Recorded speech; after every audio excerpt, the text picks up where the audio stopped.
Now, the Senate has unanimously approved the establishment of a bipartisan committee after their counterparts in the National Assembly gave a green light to the legality of the team. The move now paves way for the 10-member team to commence addressing areas of national interest.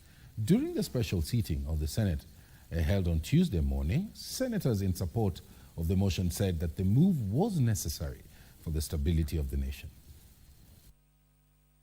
The Bi-partisan Committee on Monday suspended its sittings to await the decision of the Senate on its legality. And on Tuesday, senators unanimously approved the National Dialogue Committee.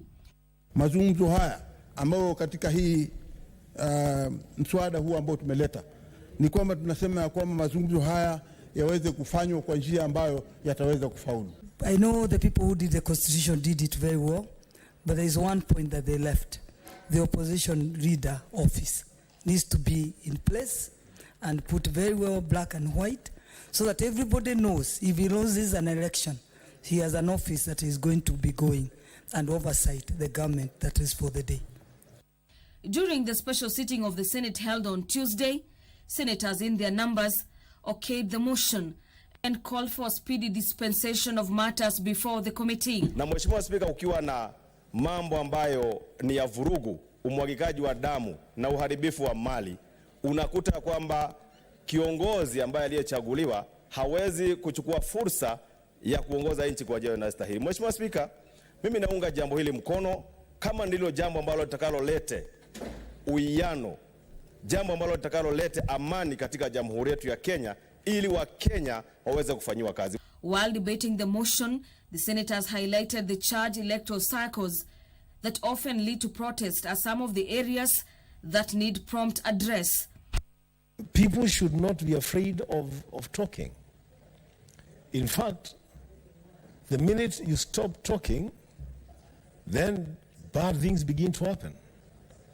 There is nothing to fear with having a dialogue.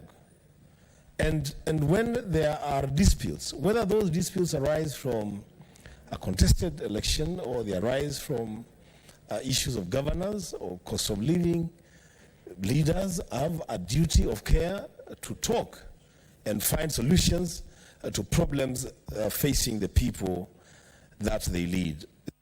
And as the debate on amending the constitution gains ground, a section of senators argued that recommendations of the committee in its report, set to be tabled in 60 days, will determine if the move will require a referendum or take the parliamentary route.